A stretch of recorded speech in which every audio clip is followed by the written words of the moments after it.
গল্প পিয়নের চ্যানেলে আপনাদের সবাইকে স্বাগত। শুরু করছি আজকের হাসির গল্প। সৈকত শোভন পালের লেখা বাঁদর টুপির আদর। শুরু করছি আজকের গল্প বাঁদর টুপির আদর। পুকুরের পাড় থেকে 7.5 ফুট উপরে জাম গাছটার 5 নম্বর ডালে ঠ্যাং ঝুলিয়ে বসে আছে ভুতু গড়াই।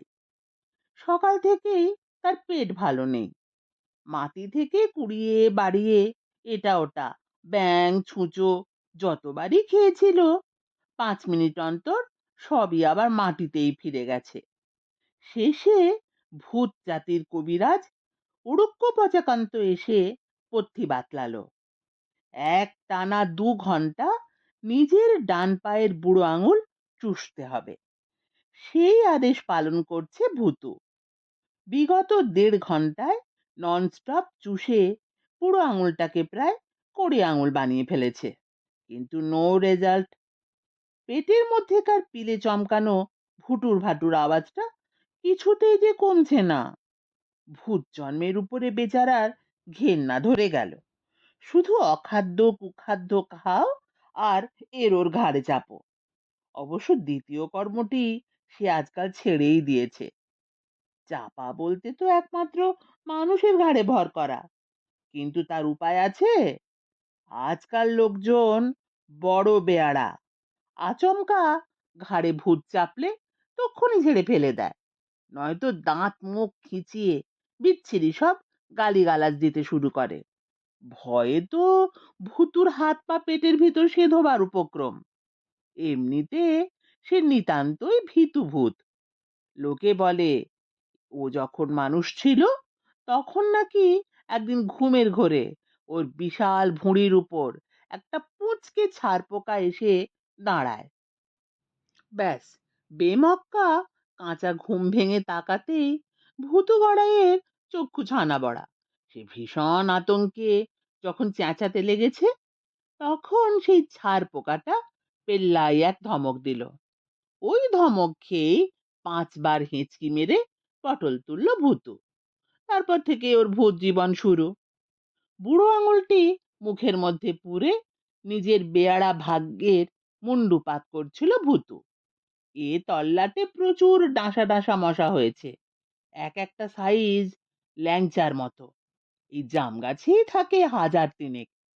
শীতের সন্ধেবেলা আলো আঁধারের লড়াই শেষ হতে না হতেই ঘুপচি কালো ঝোপঝাড় থেকে মশক বাহিনী বেরিয়ে পড়েছে খাবারের খোঁজে। প্রথমেই তারা ভুতুকে দেখতে পেয়ে দারুণ আহ্লাদে ডিগবাজি খেয়ে আক্রমণ করলো। ভূতরা তো গায়ে কিছুই পরে না, এক্কেবারে দিগম্বর, তাই মশাদের আনন্দ আর ধরে না। কিন্তু হায় রে, বিধি বাম, ভূতু গড়াইয়ের চিমসে হাড়ে হুল ফোটাতে গিয়ে 500 মশা পঙ্গু হয়ে পড়ল। হুল ঠ্যাং সব ভেঙে মোচকে একাকার। শেষে বাদবাকি মশারা তাড়াতাড়ি আহতদের ধরাধরি করে নিয়ে গেল স্থানীয় মশক ক্লেশ কমাও সমিতির দাতব্য হাসপাতালে। মশাগুলো পুনপুনিয়ে ভেগে যেতেই ভূতুর পেটের ভুটভুটানি পালিয়ে গেল হুশ করে। কে জানে ভোজবাজি কিনা, হয়তো তাই। যাই হোক, পেট সুস্থ হতেই ভূতুর মগজে একটা বিটকেল শখ তড়বড়িয়ে উঠল। দিন রাত গাছের ডালে দোল খেতে খেতে তার চরিত্র একেবারে নিরামিষ হয়ে গেছে। ওই তো বটতলার পেঁচু মামা, কবরখানার মামা দো চাচা, ওরা কেমন মানুষজনের ঘাড়ে চেপে ঘুরে বেড়ায়, আর সে নিজে কেন পারে না? ওহো, এ মোটেই ভালো কথা নয়। যতই মনমরা হয়ে ঝিমোবে, পেটের রোগ তত জাঁকিয়ে বসবে। তাই নিজের মাথায় পর পর 4টে গাঁটটা মেরে সে চাঙা হয়ে বসল। বাবা ভোলেনাথের নাম করে গোটা কতক ডন বৈঠক টেনে হাত পা ছাড়িয়ে নিল। তারপর ওত পেতে রইল গাছের ডালে। আজ কোনো মানুষের পো এদিক পানে এসে পড়লে স্বয়ং বাবা ভূতনাথও তাকে বাঁচাতে পারবে না। বেশিক্ষণ ঘাপটি মেরে থাকতে হলো না। আবছা অন্ধকার ঠেলে এক টেকো বুড়ো ঠুক ঠুক করে এগিয়ে আসছে। লোকটার তেল চুকচুকে টাকটা বেশ লোভনীয়। ওখানে একবার গুছিয়ে বসতে পারলে ভূত জন্ম সফল। চরম উৎসাহে লাফ দেবার জন্য তৈরি হলো ভূতু। তারপর লোকটা গাছের তলায় আসতে টাকটি তাক করে অবতরণ করলো সে। মাথাতে কিছু একটা চেপেছে বুঝতে পেরেই লোকটা খুব জোরে ঘাড় ঝাঁকাতে লেগেছে। কিন্তু ভূতু আজ মরিয়া, সে কিছুতেই ছিটকে পড়বে না। লোকটার কানের পাশে জুলপি দুটো খামচে ধরে সেটে রইল চামচিকের মতো। শেষে লোকটার চেঁচানি শোনা গেল মরিয়া গলায়, কে রে হতচ্ছাড়া, আমার মুন্ডুতে চেপে বসে আছিস? আমি ভূত, তাড়াতাড়ি উত্তর দিল ভূতু। শুনে বাজখাই স্বরে লোকটা বলল, আমার মাথায় হঠাৎ চাপলি কেন বেটা? দোষ নেবেন না কর্তা মশাই, আমরা ইতর জীব, ভালো মাথা খারাপ মাথা বাছাবাছি করি নে, সামনে যা পাই তাতেই চাপি। এ কথা শোনার পর লোকটা একটু নড়ে উঠল, কিন্তু চেঁচানি তার ক্রমে ক্রমে বেড়েই চলেছে। এই পাজি, অমন করে সুড়সুড়ি দিচ্ছিস কেন? আগে না তো, মোটেই ওসব দিচ্ছি নে, আমি শুধু আপনার টাকের ক্ষেত্রফলটা একবার মেপে নিতে চাই। কেন রে, এটা কি তোর 14 পুরুষের ভিটে বাড়ি পেয়েছিস? ছি ছি কর্তা বাবু, তা কেন পাবো? আসলে আপনার টাকের উপরে আমি একটা শুভ কাজ শুরু করব। সে কি, আমার মাথা নিয়ে তোর এত মাথা ব্যথা কেন? তা আছে একটু স্যার, দেখুন না, এমনিতে আপনার টাকটা ফাঁকাই পড়ে আছে, রোদে জলে কত ধকল সইতে হয় বলুন তো। তাই ভাবছি এর উপরে একটা কাতুকুতু শেখানোর আখড়া খুলবো। জায়গাটা এর পক্ষে যেমন নিরিবিলি তেমনি মনোরম। প্রস্তাবটা হয়তো মন্দ নয়, কিন্তু কেন জানি না কথাগুলো শুনে বুড়ো লোকটা আগা পাঁচতলা ছুটে গেল।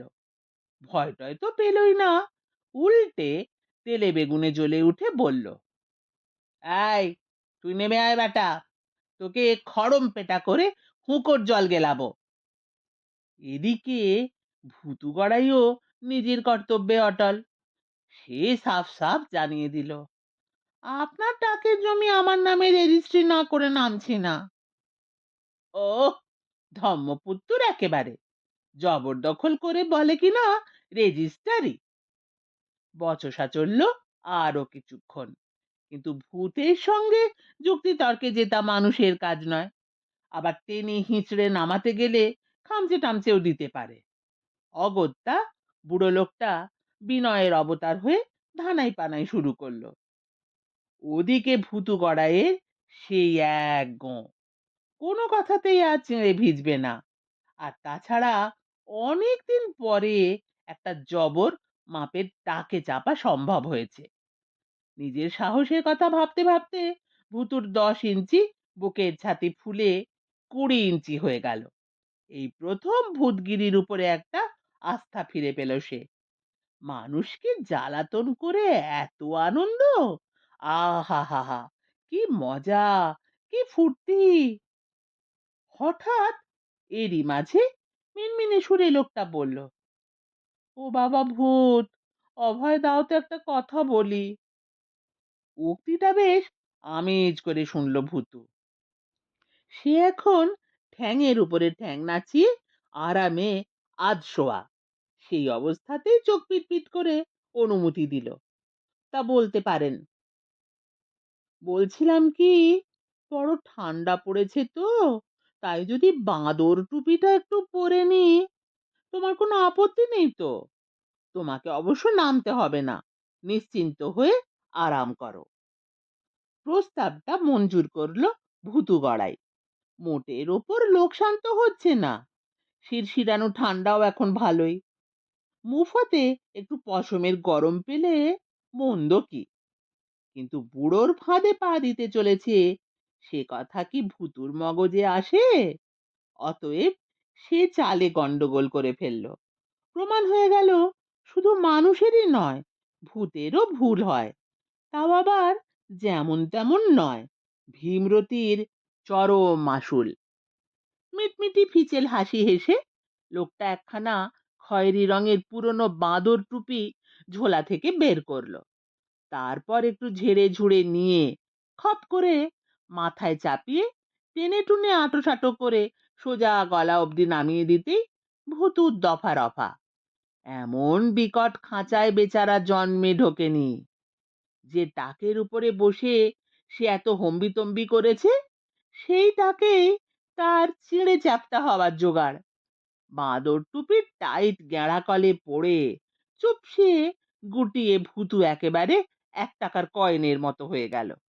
রাগে দুঃখে আর ব্যথায় যত সে ত্রাহি ত্রাহি চেঁচায়, ততই বেয়াড়া লোকটা চোখ দুটি বুজে হাসতে থাকে।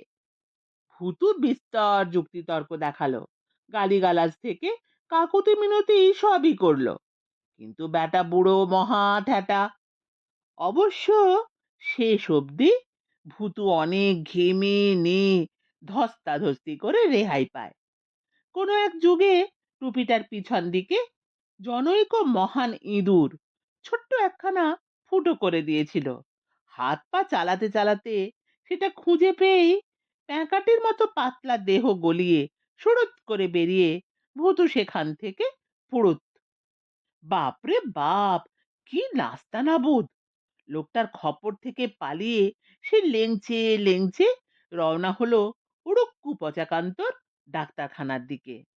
হাড়ের নাটবল্টু সব ঢিলে হয়ে গেছে, তাড়াতাড়ি এক ডোজ কড়া মাপের দাওয়াই খেতে হবে। শুনছিলেন শ্রী সৈকত শোভন পালের লেখা হাসির গল্প বাঁদর টুপির আদর। কেমন লাগলো কমেন্ট করে জানাবেন। ভালো লাগলে চ্যানেলটিকে সাবস্ক্রাইব করতে ভুলবেন না।